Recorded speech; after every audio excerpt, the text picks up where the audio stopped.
what I've got. I think about what I've seen. These short years are losing faith in humanity. I think about what I've got. When people of our country green in their faces, I look around for who has more. Green in their faces, they're stepping on us down to the floor. Green in their faces, a swimming go there once more. Oh, so heavy on our backs, way down. Oh, so heavy on our backs, way down. Oh, so heavy on our backs, way down, way down. Oh, so heavy on our backs, way down, way down. What you got is never enough. What you got, what you got is never enough. What you got, what I've got is never enough. What I've got, what I've got is never enough. What I've got. It's become very clear that the time is over. Fight the fear. We're ready for a new world order. We scream louder and louder. They want us too late, but we love louder and louder. I know, you're afraid to go. Go, and we'll go together. I know, you're afraid to go. But we'll go and we'll go together. What you got is never enough. What you got, what you got is never enough. What you got, what I've got is never enough. What I've got, what I've got is never enough. What I've got.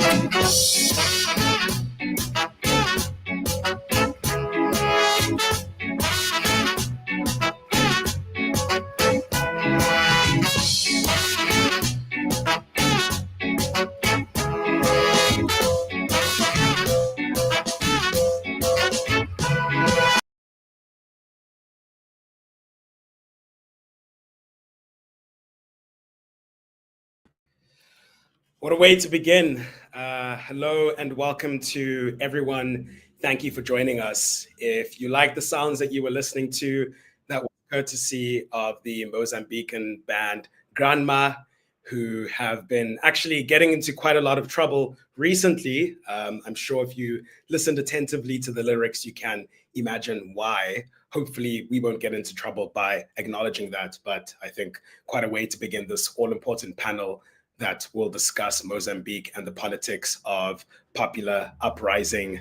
Indeed, we are ready for a new world order. Lots of Africans are, and they've been trying to fight for that in their own ways. So very excited for this conversation that we are going to be having today here on Africa as a Country in collaboration with the Southern Center for Inequality Studies at the University of the Witwatersrand. In case you don't know who I am, my name is William Shoki, and I am the editor of Africa as a Country.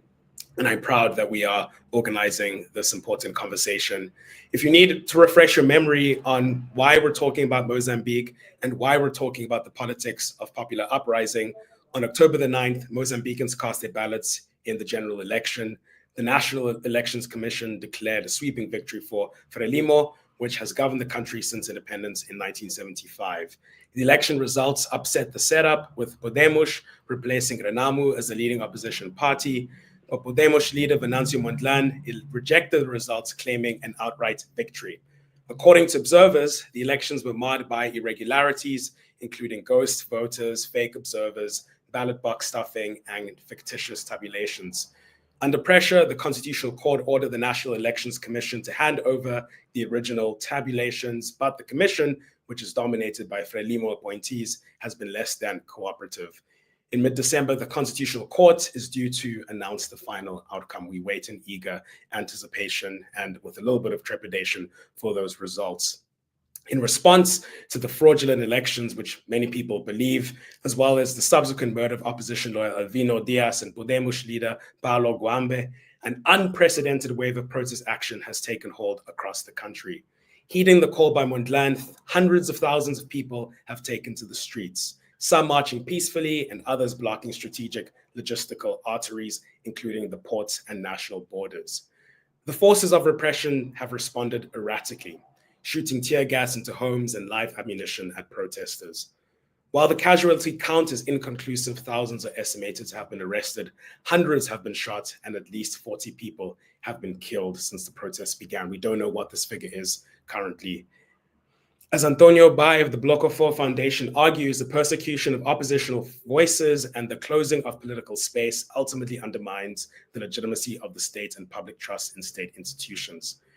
So I'm very happy that we are going to be trying to understand the politics of popular uprising here today. And in order to do that, it is important to reflect on Mozambique's political economy as well. Over the last decades, there's been a rapid expansion of the extractive sector, which along with adjacent industries absorbs 90% of foreign direct investment, but generates only 15% of formal salaried employment. The growth of extractive industries has accelerated the expropriation of land and natural resources, undermined the redistributive role of the state, and ultimately resulted in its militarization. As Professor Ann Pitcher details in her research, there is a close relationship between the country's national oligarchs, who have been able to amass vast wealth as intermediaries, global capital, as well as the Mozambican military establishment. As Professor José Jaime Macuane observes himself, the propensity to conflict from skirmishes with Renamo to the jihadist insurgency in Cabo Delgado reflects the fragmentation of political settlements between elites within the governing coalition and the governing and non-governing coalition. So there's a lot to unpack, and I'm very privileged that this evening, in fact, I'm not even going to participate alone. I'm going to sit back and I'm going to learn, and I'm going to hand over the reins to a very esteemed panel of conversationalists that we have today. I'm going to tell you who they are. First, Ruth Castel Branco is a senior lecturer and researcher at the Southern Center for Inequality Studies at the University of the Witwatersrand. Her published work examines the changing nature of work, workers' movements, and the redistributive claims on the state.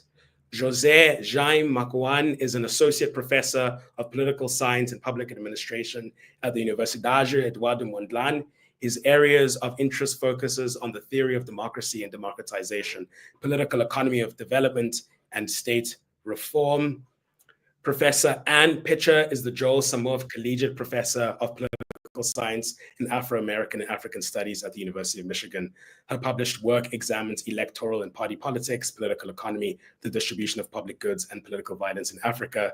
Most of her research over the past 30 years has been conducted in Mozambique, Angola, Zambia, South Africa, and most recently, Kenya.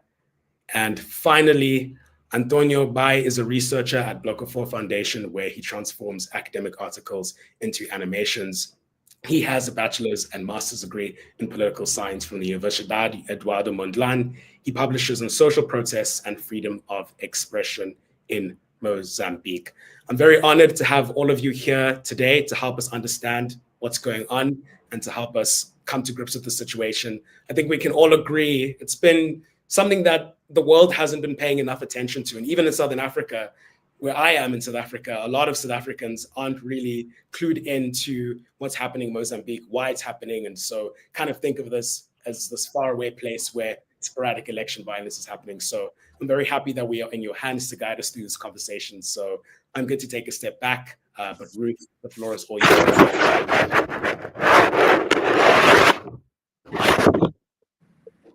Thanks so much, Will, for this excellent introduction to the panel. And I thought that we would start by setting the scene and giving our listeners online also a sense of what's happening, what are the big drivers behind the popular uprising, what are the political implications of that, and how does that fit within a broader political conjuncture. So this is going to be a conversational session between our esteemed panelists. And Antonio, perhaps we can start with you. What, in your opinion, sparked the mass protests? What are the underlying demands? And what role do you think social media and culture has played in the mobilization of young people onto the streets? I think we can't hear you. I'm not sure if you're on mute. Sorry, I was on mute. Thank you. Good evening, everyone. We're so happy to be here to share our experience in Mozambique. Now, as I said in introduction, Mozambique now I live in some different conditions and different unexpected contexts where many people, practically young people, are demonstrated and go to the street and claiming to be part of the systems of the government Mozambique. Uh, Actually, the demonstration in Mozambique start after the election, after the results, the election in Mozambique, when the commission official board say that the Frelimo, the member of Frelimo, in the election. And the many young people who is a support Venâncio Mondlane, the leader of Podemos party, said that he actually earned the election. But the election, basically, it's not the basic of the demonstration in Mozambique. We need to consider another aspect that emerged underline of election. That's why we can sit here the indifference to mass poverty. Many people in Mozambique live in base of poverty. And another hand, we can sit here, they crime or kidnap. This is this is one of the aspects that Venâncio Mondlane in his social media will explore it to mobilize the people. How can talk with it in the context of the networks, how he can mobilize or how he mobilize the people to the street. But we live in some contexts that many people are unemployment, and the Frelimo our fault the governance, where the Frelimo is indifferent and we have a corruption and we have a least enrichment and etc. etc. So we need to recognize here that the election, it's not the basic. Even the assassination, the brutal assassination of the colleagues of Venâncio Mondlane, uh, I'm talking here about the Elvino Dias Mondlane, who was a lawyer of Venâncio Mondlane, and the another guys who was a Podemos parliamentary candidate. They was assassinated, and this included the violence election in Mozambique. So in after hand, the in after hand, sorry, in after hand, after the proclamation of the election results, many young people invited by Venâncio Mondlane go and take the street.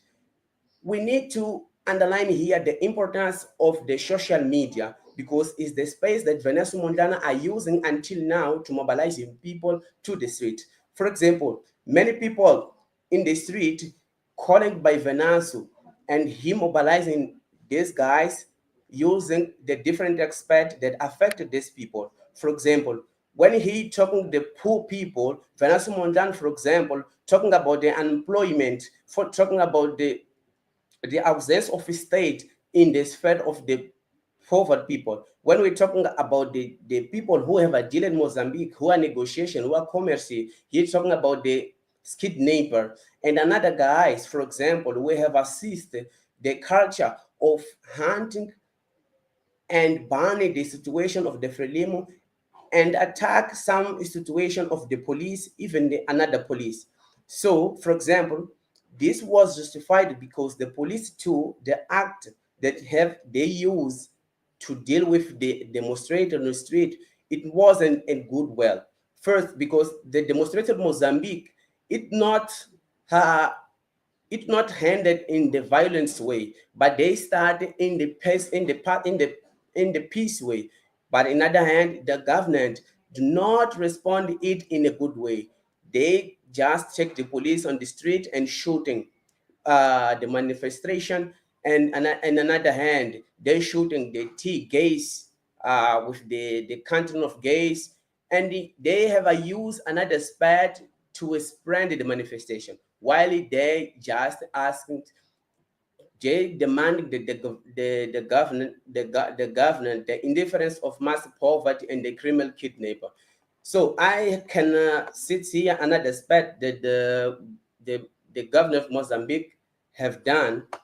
It's including the improved living condition, This despite underlying the demands, improving the living condition, employment, and the hand of kidnapper and electoral justice. By the electoral justice, not the basically here of the many people in Mozambique. They want to change the systems of things here, but the basically specific that the many people, the young people want is to improve living condition.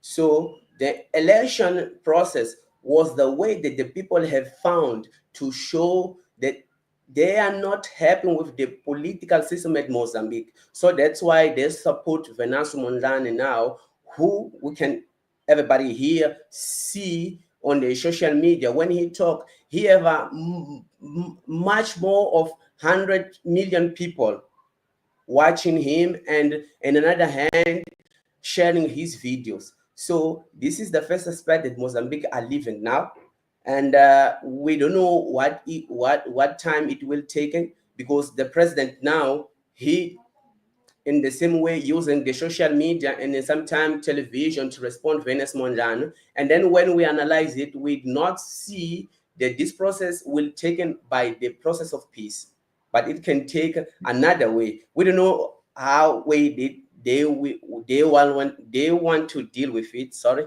but many things are indicated that the peace will not the process that it will take it, because many people must. Sorry. No, Yes.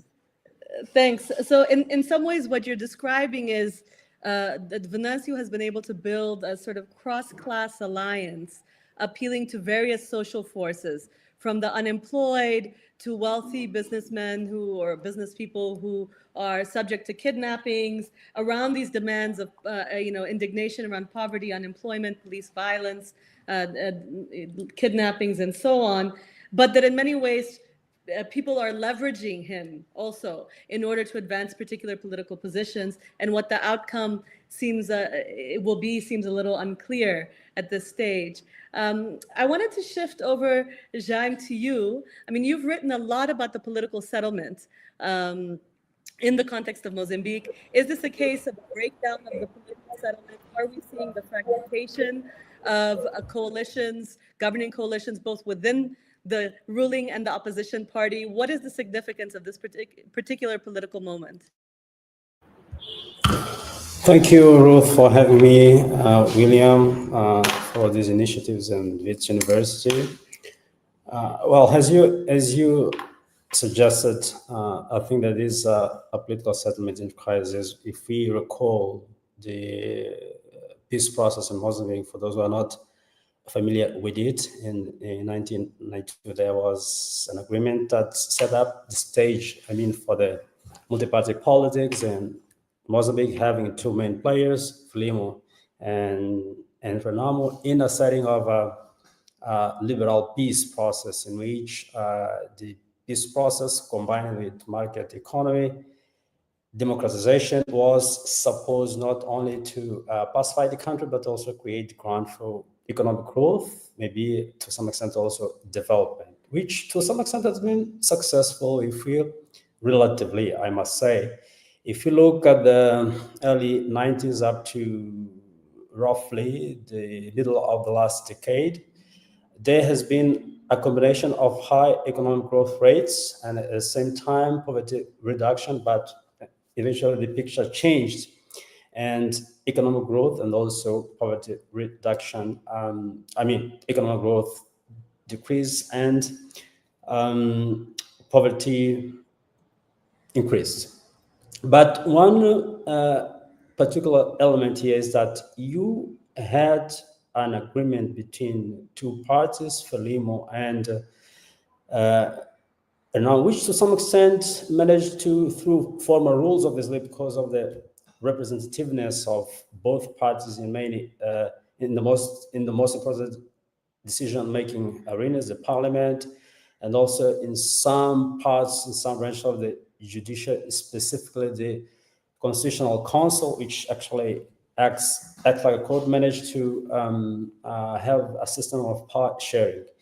But the electoral element has been always critical. I assume, and I think that it's easy to see that the electoral process was an important element on renovating this agreement, in the sense that as long as both parties remained relevant in terms of their electoral support, they obviously would consolidate and renew that agreement in terms of power sharing. But one phenomenon I think that is important happened in both parties. Originally, both cohesive parties, but later on they became highly internally competitive. And well, from a political settlement point of view, I would say that one of the reasons, which is also linked to the economy, is that in a very outward-looking economy, even with initially high growth rates, but starting from a low baseline, obviously, at some point, it has become very difficult for this political settlement to redistribute resources across all the actors internally. I mean, even the ruling party that has been critical, but also in the overall system, and mostly in the society, this has become very much more critical. Whereas what we see in terms of poverty reduction, but also the inequalities increasing.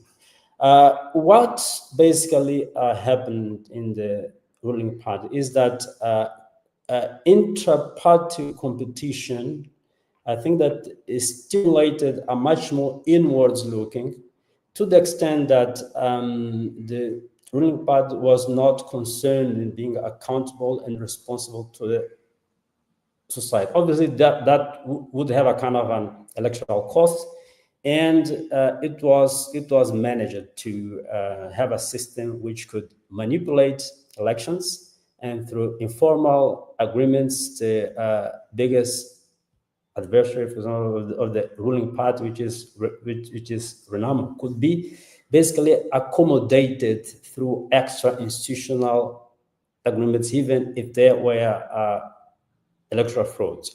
So there have been an history of post-electoral conflicts here, but at the same time, if you look at the history here, there have been also agreements, and some of them, peace agreements, which were formal.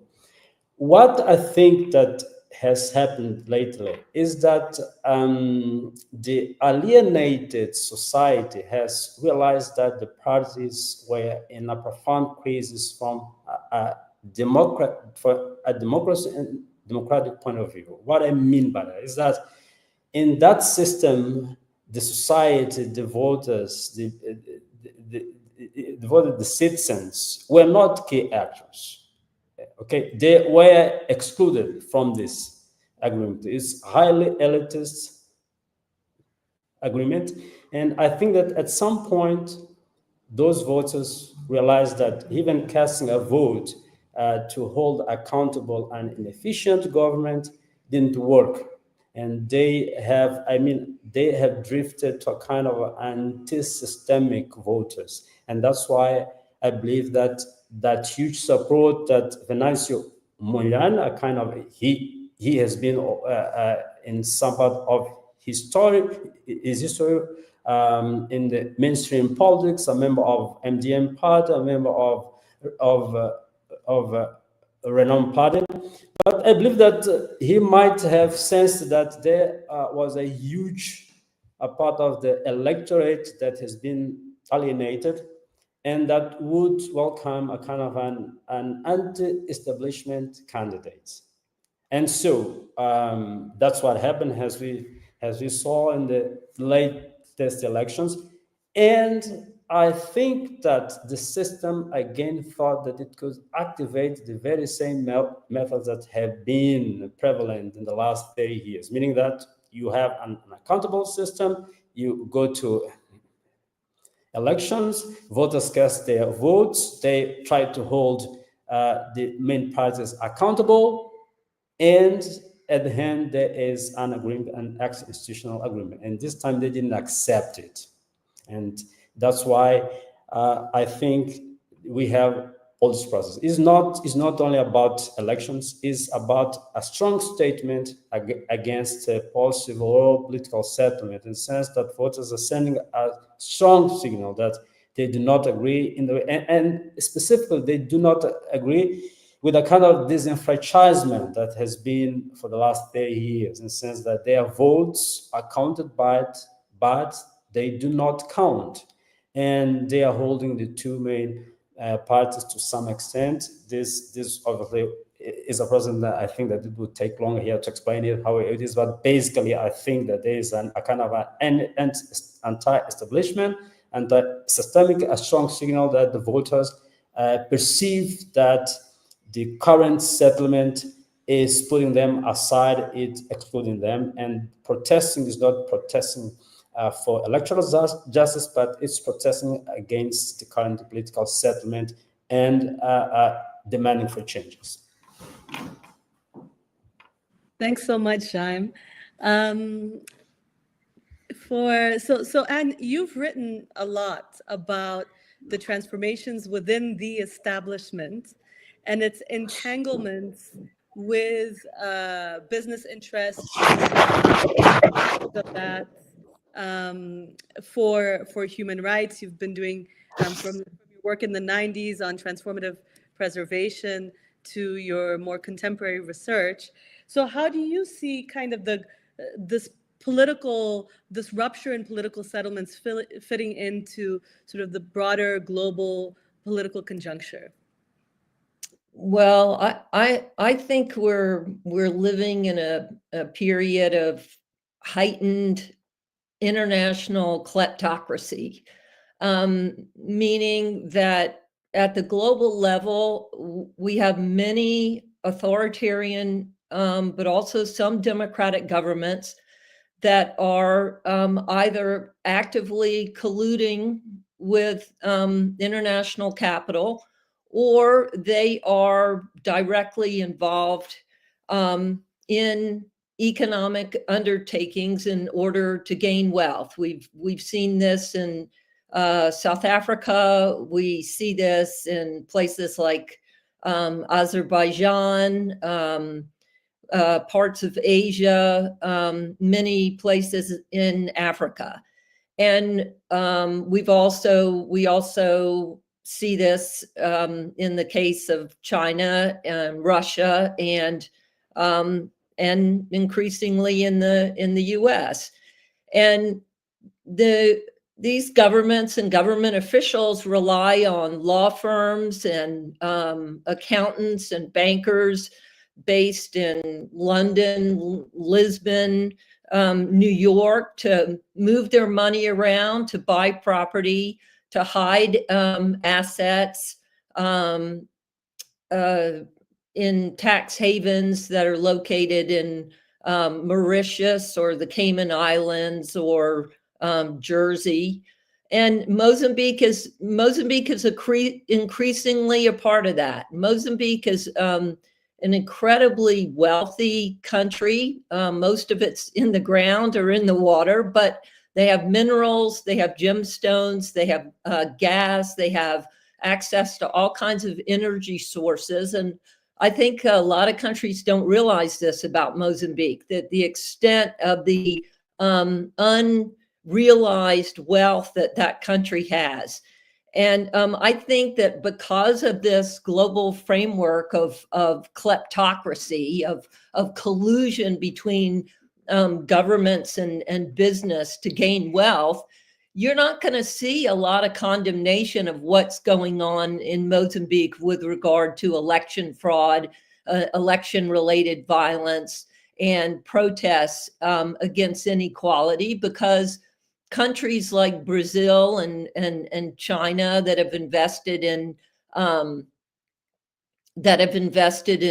Mozambique, and also now France and Italy, and of course for a very long time Portugal, the former colonial power. They're in on the swim. They're making money from the resources that Mozambique has, and South Africa too is incredibly. South African investors are incredibly involved in different aspects of the Mozambique economy.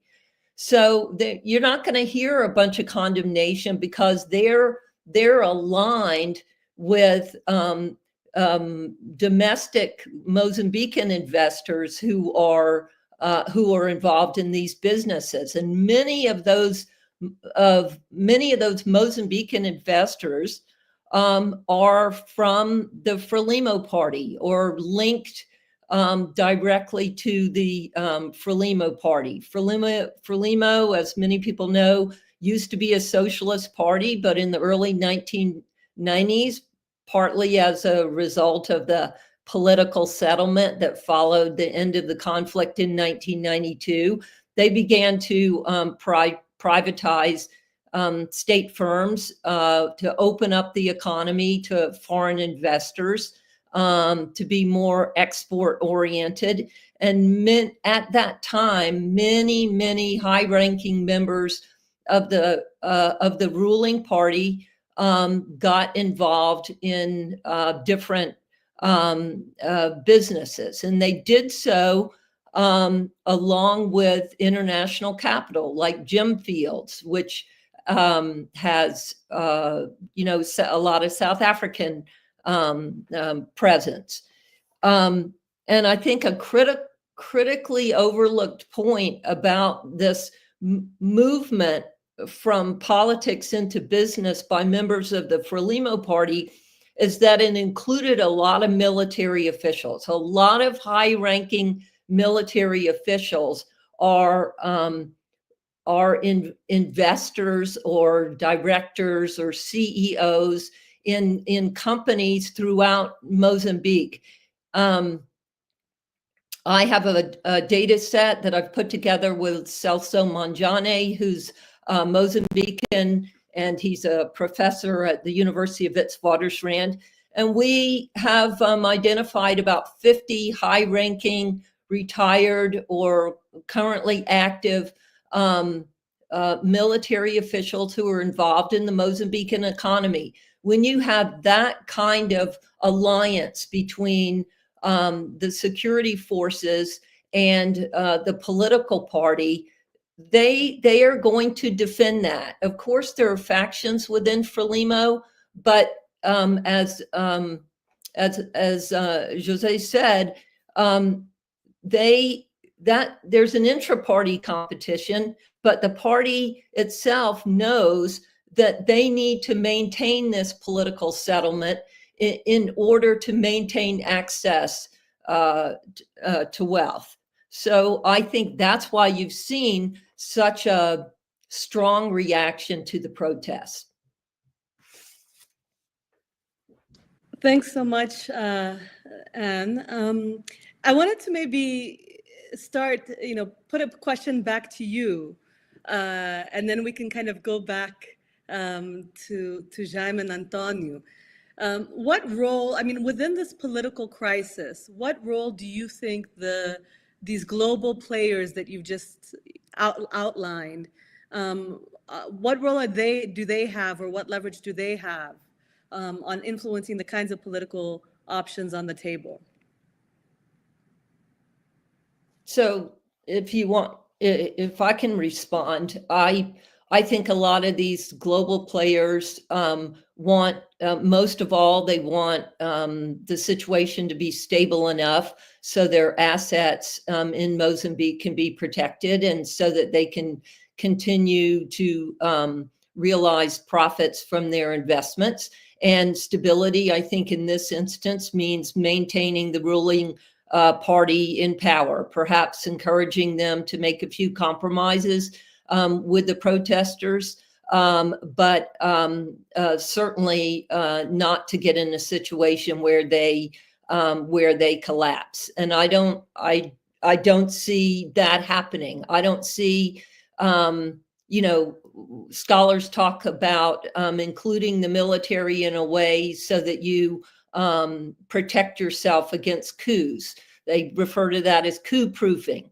I think coup proofing is what we've seen all along in Mozambique by the political and the economic inclusion of top military officials. So I don't see the kind of elite fragmentation that is commonly associated with, say, the collapse of a ruling party and its replacement by some other party or set of actors or the military itself. I don't see that on the cards.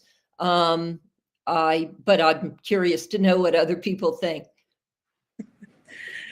Thanks, Anne. Jaime, do you want to chime in on this? What are the political options that you see as sort of possibilities? How is this likely to play out? What are the different scenarios? Well, that's I think that Anne raised a very provocative question about what could happen to the ruling elite. But what I think is that there obviously those logical normative solutions that would be to restore the confidence on the democratic institutions, because obviously there's a very low legitimacy of the institutions, which to some extent fuel these protests. And I doubt that there will be instability if the current institutional setting continues. Okay, obviously the actors might still be there or will still be there, likely, probably, but I don't see, I foresee a kind of a chronically unstable through many ways. It could be protests and other ways, but I mean, increasing contentious politics in the country based on that, because obviously institutions are being challenged now and they have very low legitimacy.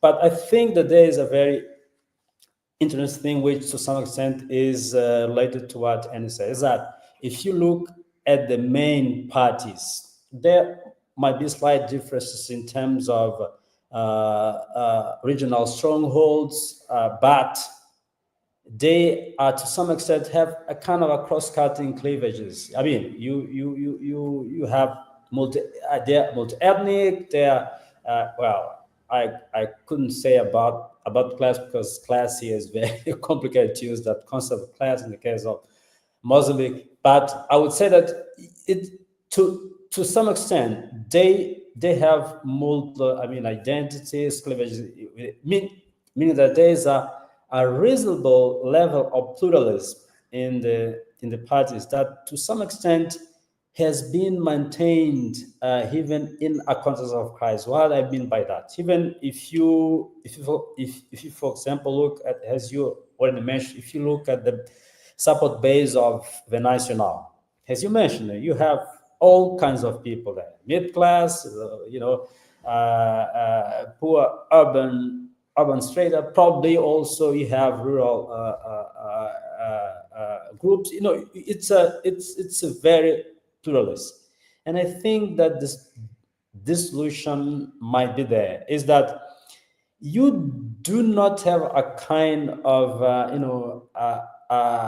a collapse in society that could make it prone to violence. What you have is a decline in the confidence of the institutions. If you restore the confidence on the institutions, I believe that this is social. You probably at this point you are asking yourself, and I believe that you are about to ask me how you do that.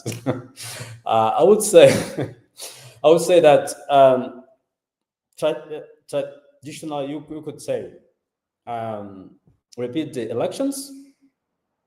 You have the auditing of the electoral process, vote recounting. I don't know. Yeah, these are some of the things, but let's be realistic. In the current setting, I'm not seeing Frelimo accepting all these solutions. Okay, I'm not seeing. So the likely solution that I could see, I could refer it back to what I have just said, that there is a tradition even in Frelimo, in Renamo. Frelimo has, is a front. Renamo to some extent also has a broad political base, and I think that the idea is there, is dialogue, a broad coalition, cross-party coalition, okay, to restore some confidence. Well, obviously there will still be lingering questions about who will take the biggest prize, which is the executive power. Okay, and I believe that a kind of to some extent government of national unity is possible, if not possible, because again it's a kind of anathema to Frelimo to accept that. I would say that at least find a way of accommodating different political forces in the system to restore confidence on it.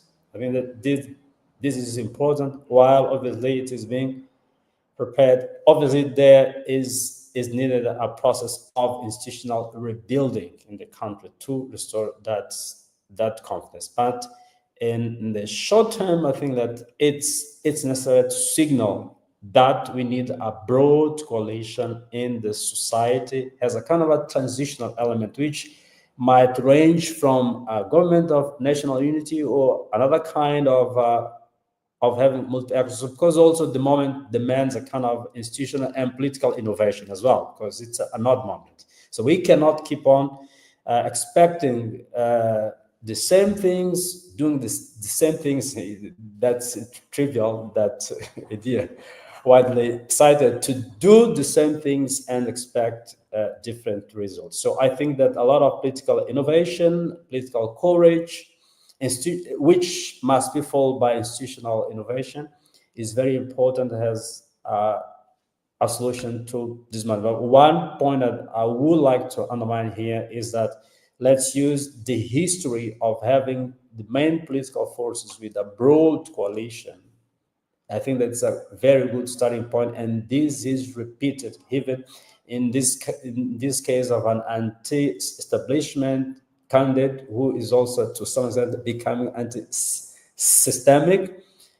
It still has that broad coalition, has its support base, and I think that this is a very strong starting point also to build confidence across the many groups in society. Thanks, Jaime.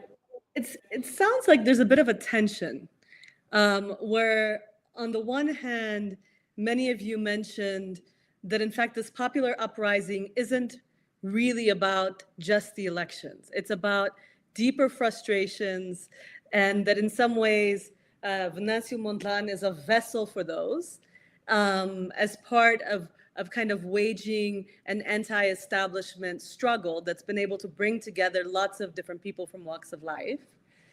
And yet, when we're speaking about political solutions, we end up moving to a discussion around institutions. The same institutions that we've highlighted have very little legitimacy.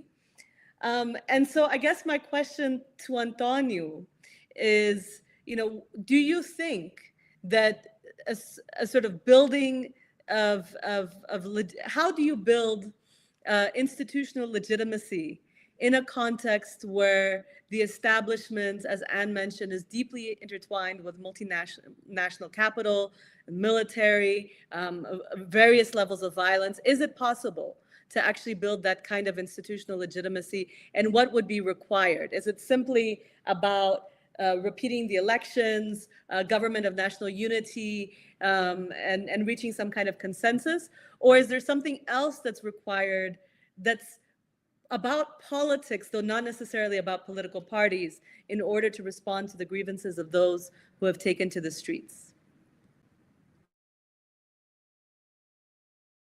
I think you're on mute. Good, thank you. It's not his answer. Many things attacked Mozambique, and I happened at a similar time. But well, the institution Mozambique is not confident for the many people here. Or Professor Mokuanda and Professor Anna mentioned some ideas that can be chosen to resolve this situation. But I would like hand another one to refining a model of justice to building state in Mozambique, not only to annulling the election, or basically to forming a transition government. Good, because how I say that we need to refund a model of the justice in Mozambique. Many situations in Mozambique are led by the member of the Frelimo. So it's not easy today. We say that we need to change the way the situation are work at Mozambique. It's not automatically. How could you put the people that can fulfill their activity? They can make happen what need to be happened. It's not so easy. So my proposal, I think that we need to beginning with the annulling elections and form a transition government. But the question may be that we can arise here. It's who could be a member of this government that we can making has a process of the forming transition to government. So this is another question, because the Frelimo, as we can say, are not open to another voices or another forces party. It's a little bit closer. And we are living in some context that some voices that the Frelimo bring it Maputo forces of Rwanda, for example.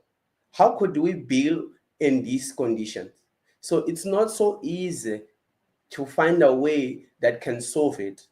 By the base of everything that we can do here is to beginning consider the people in Mozambique, because the story of the building process of the state in Mozambique were made by two actors, the Renamo and Frelimo.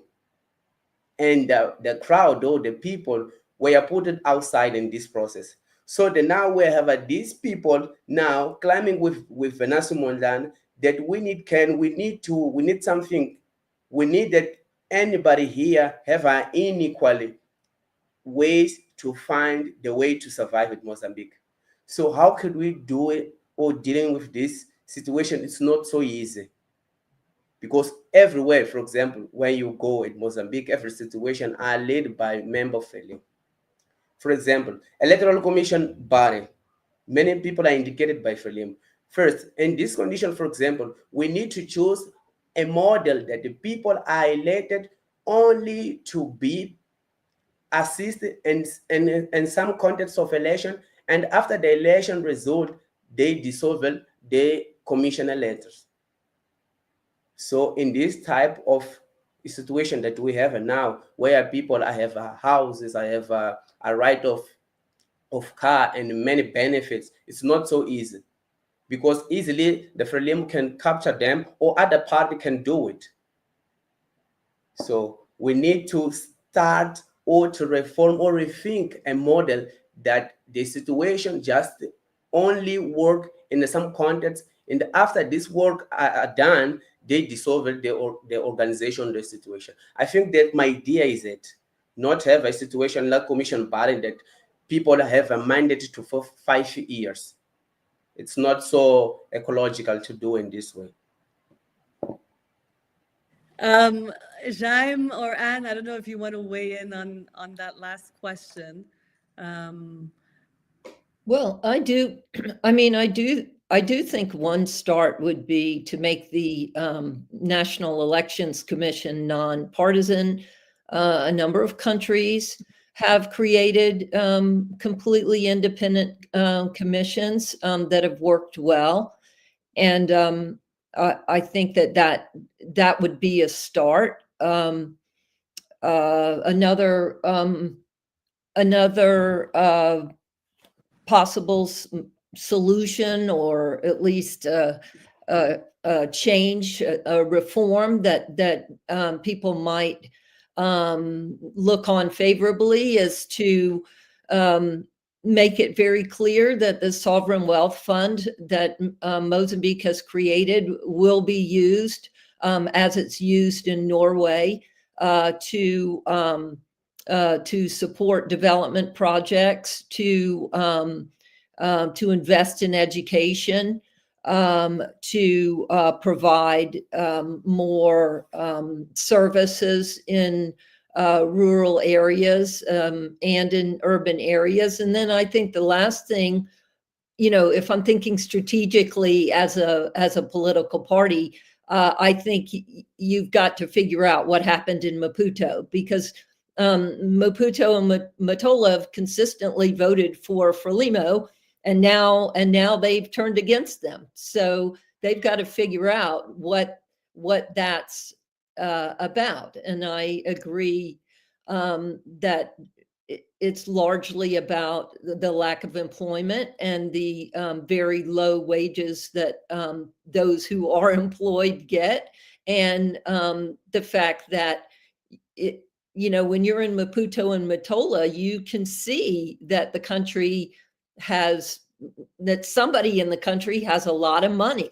I mean, Maputo is really so unusual in comparison with the rest of the country, and people see that, and they know they're not benefiting from the obvious profits that have been realized from the many investments that have taken place in Mozambique.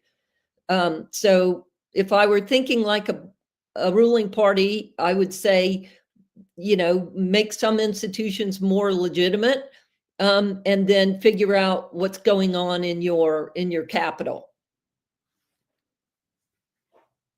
All right. So, Antonio, I wanted to, 10 years ago, it would have been very difficult to imagine these kinds of popular protests taking place in the street. The political culture was one where speaking openly in opposition could elicit real repression. Some people on the panel have experienced that firsthand, and where there was a lot of reluctance to really sort of put yourself out there. What do you think has changed? And what do you think, it's still an ongoing process, but how do you think the sort of protests themselves have transformed people and the way that they're thinking about politics in Mozambique today? Good, thank you again. The sort of demonstration in Mozambique teach us that the government have always response with the violence. And in the process of the time, people in Mozambique were taught to fear the situations and the government in Mozambique. For example, we had a first demonstration in Mozambique in 1993, where after that, the government have established a mechanism to control the people. And this mechanism of control the people were a little bit so cool than after Geboza adopt another mechanism after the election of 2008 and 2010. Because as you can see, these both huge manifestation, 2008 and 2010, arose many people in the street and many things was destroyed. So as a process, the government or the police was sent to deal with the demonstrators was so violent. In another hand, they start to control the mobile and the conversation in Mozambique of mobile. So they demand that everybody in Mozambique the need to registration his phones as a way to controlling them. So the people was tortured to be in control. So that's why now we have a social media, one of platform that people can mobilize each other to the street to demand what they want. And now what has changed? I can say that the social media is take a stage that the people have to use to mobilize each other. So that's why even now, Venâncio Mondlane, the leader of Podemos, he used social media to mobilizing people. And in the beginning of this process of the demonstration, now that start after the declaration of election, we see that the people have learned to lose the fear of police, because every day the police respond with violence. And every day we have seen people dying in the street, people shooting by real bullets, and people are injuring every day. So they start believing that, okay, we are not, we are die. Many people say in social media, say, we are die. We just hope they take our soul out of it. So we go there, we will march until there. That's why we have many people that try to march until the president's house. The fears are change. We can see here or see the book of Years wrote by Professor Britton and another actors. Said agora eles têm medo de nós. Now they have a fear of us. We can see that this approach was changed in time. And the first, we have understand that the government have a fear of the people. But no, in other hand, after the demonstration 2008 and 2010, the people was touching to be a fear of the governors and the police. But now we have seen that the dynamic are changing again. The government have started have a little bit fear of the people. So this is the dynamic that we are taking now. People are forgetting that the governors have a many instruments that can avoid the demonstration in Mozambique. As a police, as a many institutes that are mobilizing to avoid the people. One of the instruments that the government are using in this process is to cut internet, to reduce the band of internet, because they know, they learn that the people use the internet to communicate in each other, to inviting them to meeting and to march until one avenue their market, or to say something like that. But the social media is a base that young people are using in Mozambique to mobilize and with each other. And the form that the government act now allow the people be in fear of the government. So I think this is a little bit change, but it can rechange again because it's a process.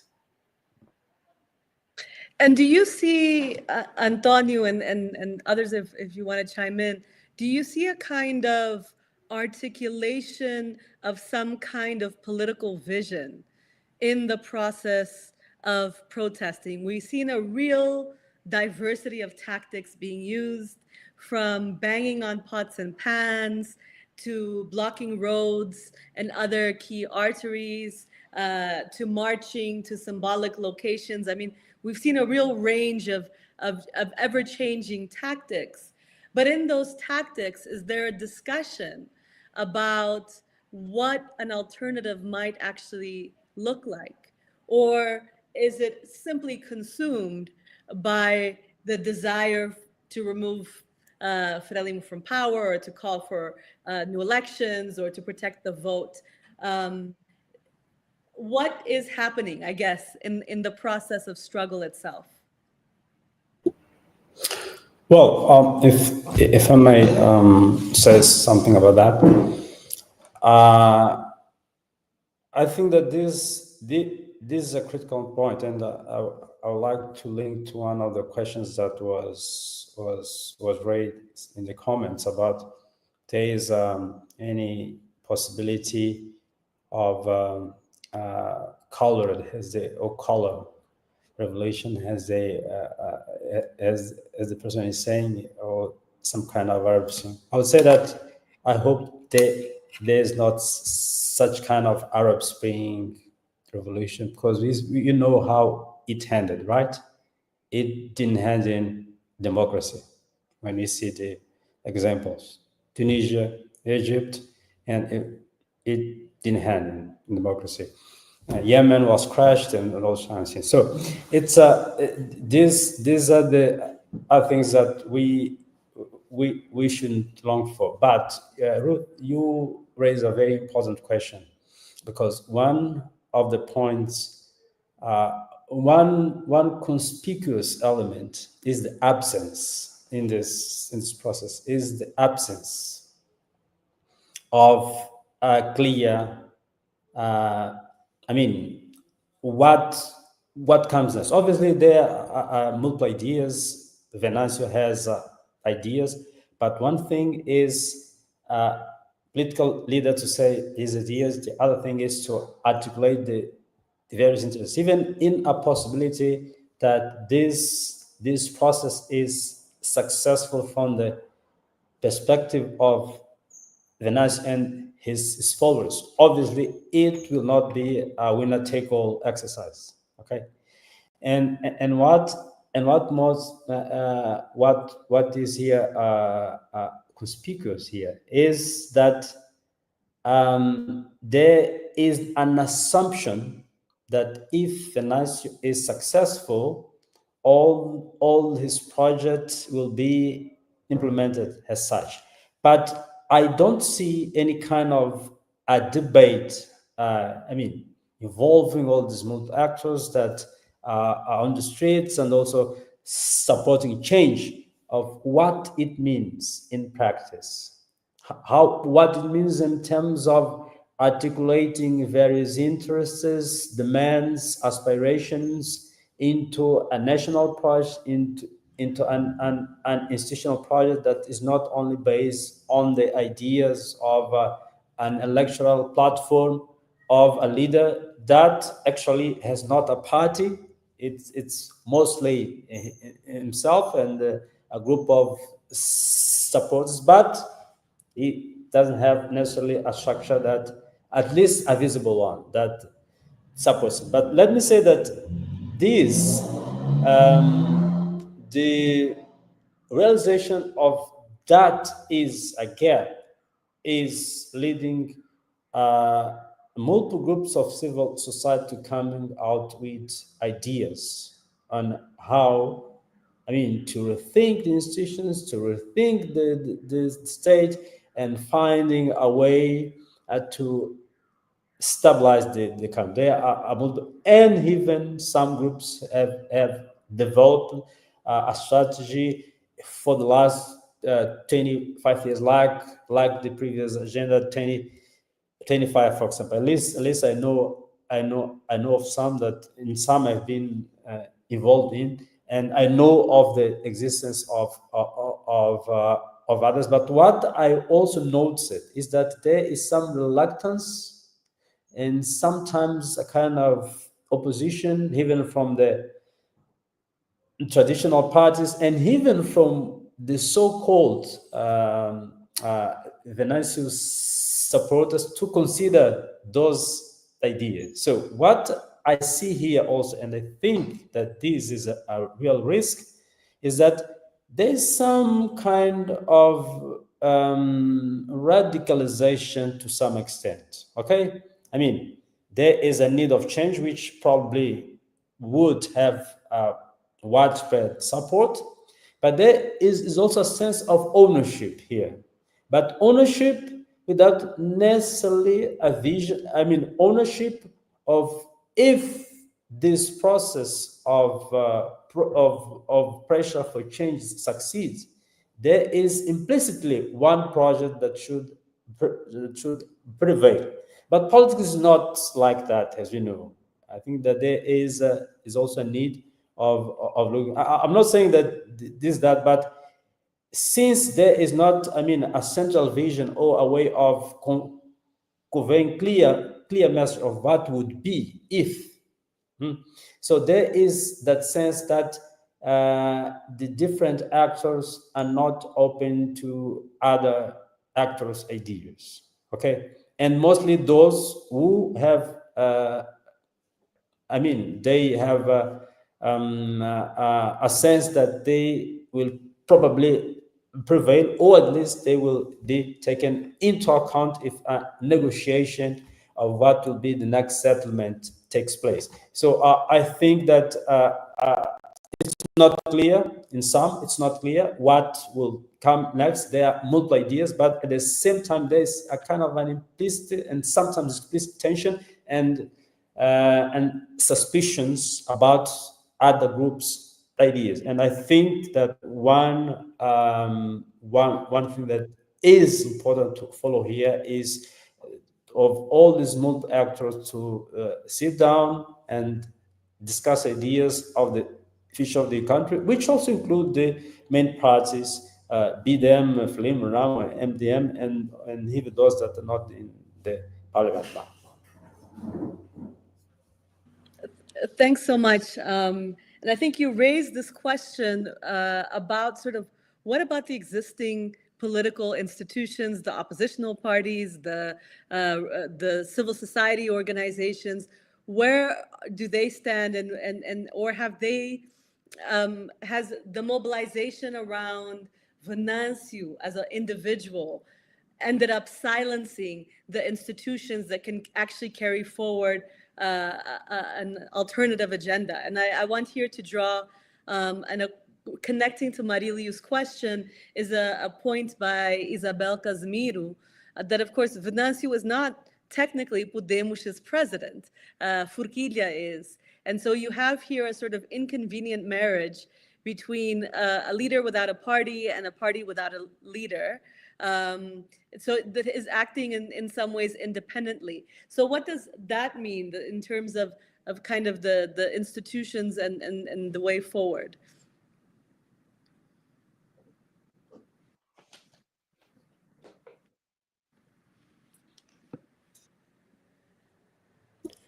I've just spoke, so I'll let the floor to others. Well, maybe while we think about that one, I want to bring in an additional question. So Justin Pierce is asking, the attention has been on Maputo.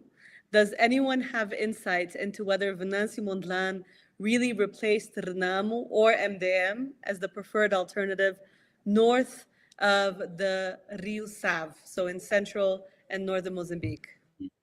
Yes, I would take that. There has been a discussion before the elections about all discussions. Those who are familiar with Mozambican politics know that there is an informal rule in the ruling party about regional alternation after decades of what is called Southern power. People in the presidency of Frelimo in the country, where of the south there was a pressure from an alternation with others from the north and center. That was in sequence that came the current president Nyusi, and that was the debate about the next candidate of Frelimo that would be from the center region, and it ended up being someone from the center region. So there was a debate that a candidate from the south which face resistance from the north of the Save River, which actually divides the south from the center and north. And surprisingly,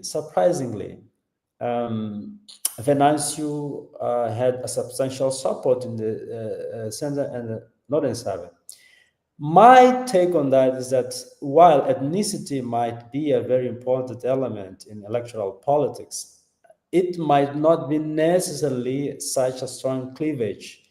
I mean, at least stronger than other issues, and that obviously it is more. You know how ethnicity works in politics has been something that might have been much more relevant for the elites in terms of using ethnicity as a way of negotiating power sharing than actually an effect, at least in this election, it's shown that it's not necessarily the most important. I'm not saying that it's not important, it might be still important, but in this election, particularly, the drive for change seems to have been much more important than ethnicity, regional cleavage, and all other litmus. And I have an explanation to that, is that the first experience of regional alternation, and actually even the long-time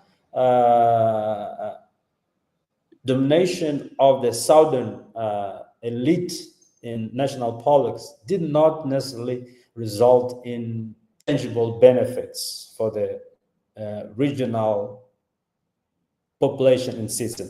Most of the regional imbalances are inherited from a system, from the colonial system. Is a kind of a path dependence process, much more than actually a result of ethnically driven clientelistic politics, or however we want to call it.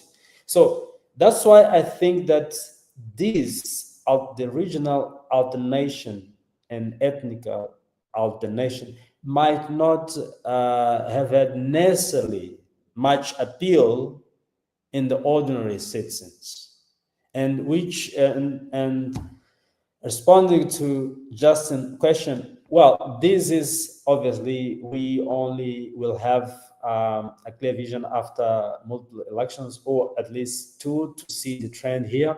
But what I would say is that at least now it is clear that the main parties, and specifically that ethnical cleavage that was considered important, it didn't seem so relevant in this election. It must be an element of the juncture, it might be, but what I could say is that ethnical original representation was not responsible and substantially representative when you look at the politics. And there was also a very interesting experience in past when President Chissano decided to appoint governors originally from the province where there would be governors. It was, from a governor's point of view, it was a disaster, meaning that this Save, north of Save, sort of Save, it's a very important element in the late discussions and potentially negotiation of power.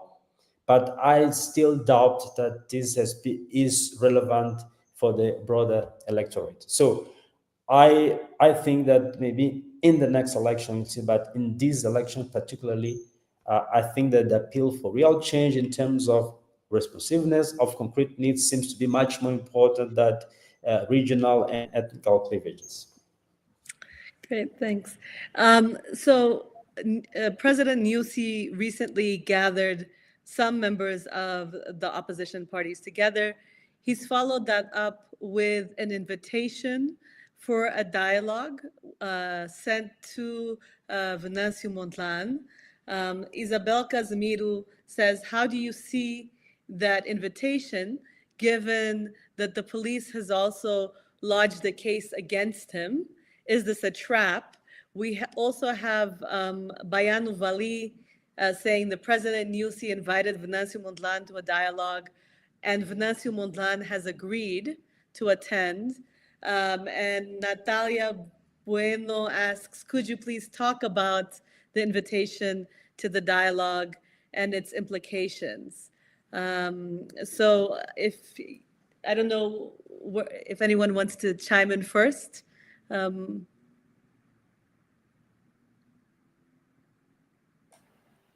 Okay, thank you. Oh, this is a new story. Today we have received a different thing because yesterday, as we know, Venâncio made a live talking about a new stage of the demonstration or the manifestation, as we can say. And after that, Nyusi have his meeting too, responding to Venâncio, accusing him by many things, even to destroy buildings, burning roads, and so on. And today we have this invitation to Venâncio Mondlane in situation contest where the police process Venâncio Mondlane. I don't know if Venâncio Mondlane will accept this invitation in the sense to come to the city or come to Maputo, because as you say in the first of the demonstration that there is a plan to kill him. So how can he come to Maputo to meet Nyusi, for example? Probably we will have again the story of the past where Nyusi need to go to the meet Venâncio, as I did in the past to the meet President Dhlakama. That's why this negotiation with Dhlakama result in the process of decentralization in Mozambique. and the process of DDR in Mozambique, probably he will try to do the same with Venâncio Mondlane, not against it. Like imagine that Venâncio Mondlane can come here in the city. No, probably they can use a meeting room. Probably, I don't know. But in terms that Venâncio Mondlane come at Maputo, I don't believe in it. But what kind of security would be provided for that meeting? Because in the case of the previous meeting with Lacama, he had his own security forces to protect him, and Mondlane is not in the same situation, is he?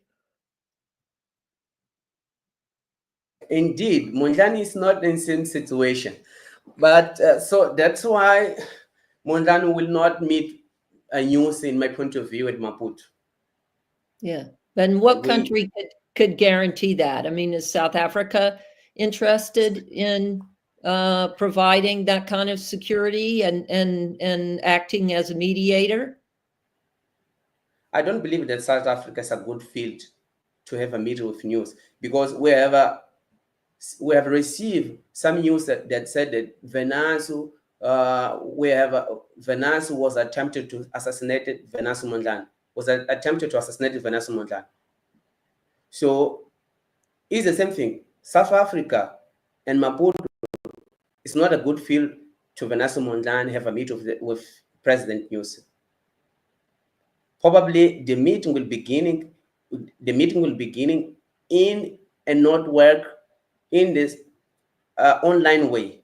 This is my first idea, and could be take another way to have a representative to continue in the process to deal it.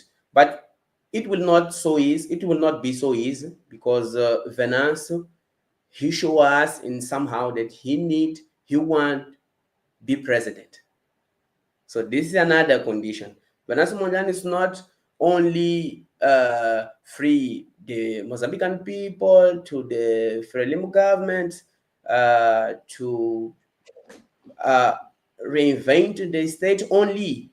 He need be a leader, because when we watching his online lives, he said they need to be responsible with the electoral results. Every time he said it, whether he said we need to go to the street, demand to over of poverty, demand to over of skilled labor, he said always that they need to bring a justice electoral. He always include it too. So it's not will be so easy. Right. We have several questions. Oh, sorry. Well, I was just wondering if there has been any, additional information about whether they will release polling station level results. And I think even if they did release polling station level results, it may still show a Frelimo victory, because my own view has been that Frelimo set the stage for their victory long before the election, just in the registration process alone. But nevertheless, releasing polling station level results would allow us to determine where the fraud took place. And I wonder if there's been any additional movement on that issue. Well, I think that it's just a guess. I think that it's unlikely, because polling station results tally sheets have been one of these contentious points. Even the Constitutional Council has asked for them to validate the electoral results. So and the National Electoral Commission doesn't seem to have them, at least reliable ones. So I wonder how it could come out with such data, considering that even for legal purposes, for in a very key stage of the electoral process, it has not been able to deliver on that. Yeah. So I doubt. Going to I mean, there are some. I know. Sorry. I think that Ruth was about to talk about the questions that we have. We still have. Well, I think Will Choki had a question about what do the neighbors think, especially South Africa. Yeah. And I think on the question about the relationship between Frelimo and the ANC, and I would add between opposition parties and the DA as well. They've paid a visit to South Africa. And then we have, related to that, the question from Gilson Lázaro. What do you think about the contagion effect? How do opposition parties in the SADC space endorse the current situation? There were some comments earlier also about the potential for this kind of protest movement to expand beyond Mozambique. Yeah, I think it's good to link Mozambique to the larger context. You know, Mozambique is not the only country where we see young people inspired by social media to take to the streets. We've seen unprecedented protests in Kenya by young people, also organized through social media, and also complaining bitterly about the employment situation, wages, increases in taxes.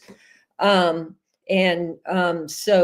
the situation in Mozambique is not an isolated one. There were also extensive protests in Sudan. Of course, that situation has seriously deteriorated, and the Sudanese government is determined to completely repress protests there. But we've also seen some peaceful changes of power. Botswana is the most recent example. So no doubt that makes Frelimo nervous and gives protesters some hope. We had a peaceful transfer of power in the Liberian elections that happened fairly recently.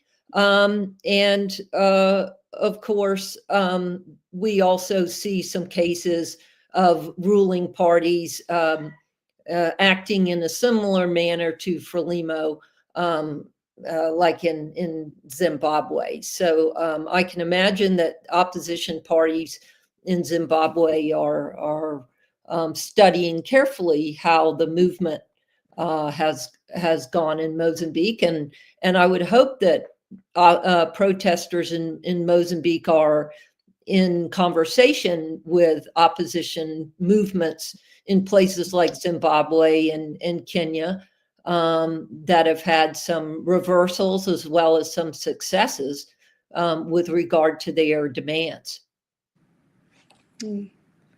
Thanks, and Jaime, do you want to chime in?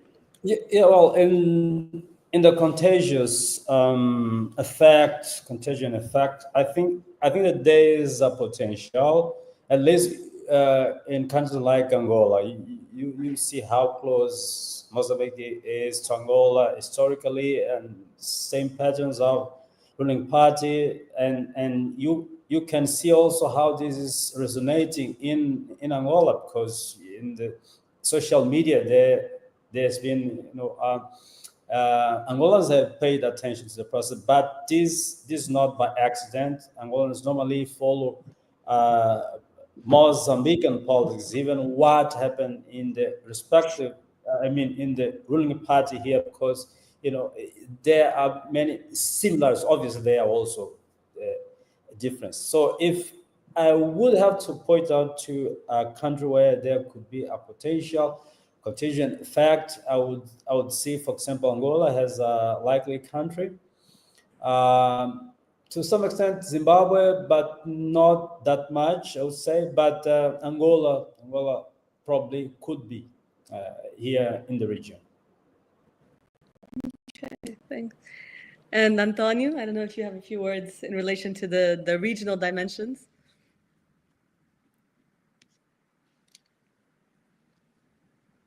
We have I think you're on mute, but as you unmute, I just want to share the comment from Joe Hanlon. SADC is afraid of this, which is why they did not back Nyusi and Frelimo yesterday in the ministers' meeting. It's new information adding.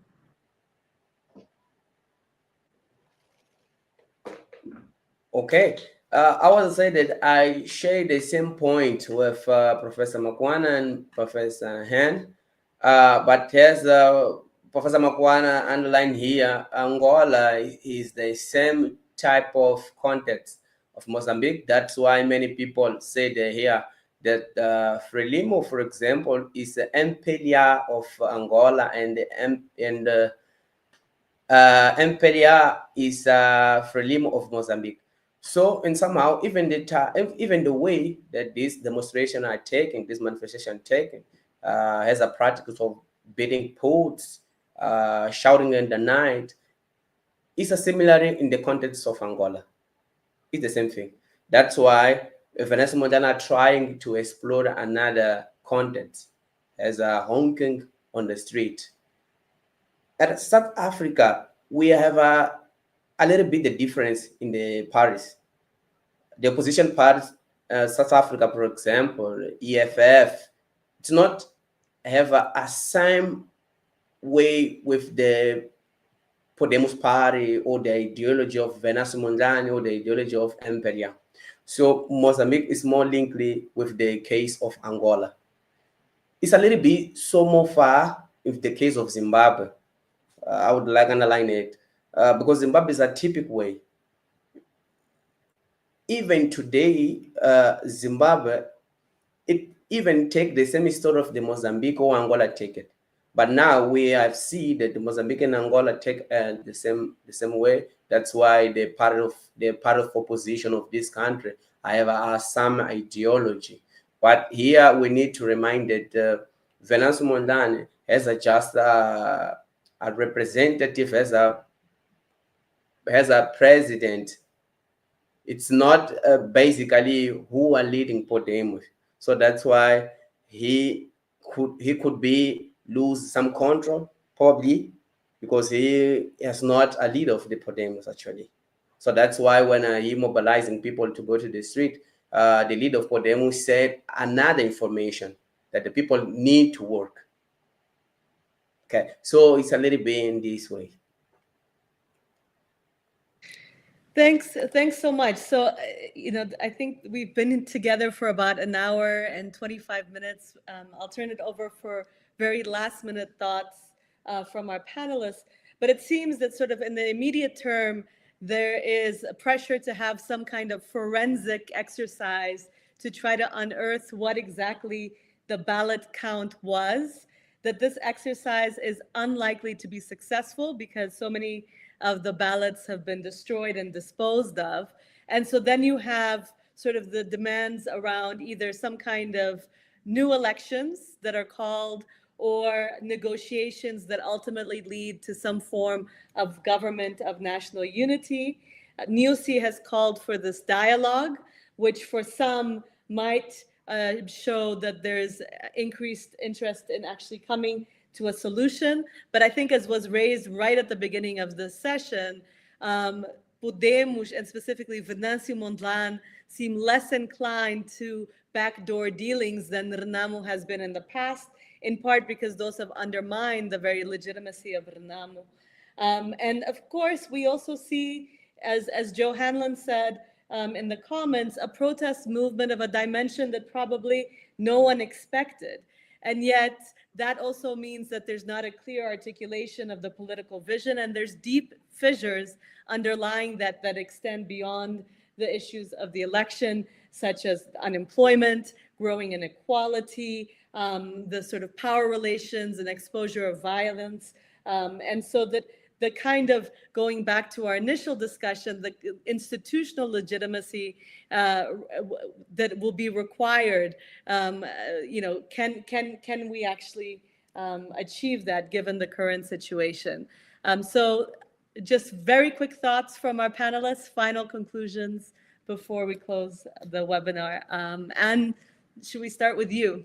Well, I would say whether there's a new government or not, there is now incredible pressure to provide better employment, to redistribute the wealth that's very obviously been either sent offshore or invested in Maputo. So I think any future government, whatever its complexion, has got to deal with widespread poverty in the rest of the country. Thanks so much, Jaime. Yes, I would say that regardless of the final results of this process, nothing will be the same again. And one point that I would highlight is that citizenship has grown considerably. I think that any politicians in the coming future must prepare him or herself to face a very critical citizenship and citizenry.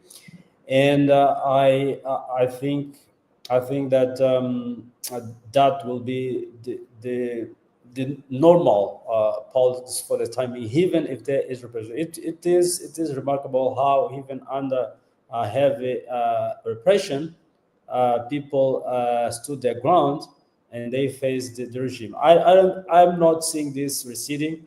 I think that this will go on. And if there is any result and victory to all this, is the growth of the citizenship and the citizenry. So, thanks. That's a seed of hope. Over to Antonio.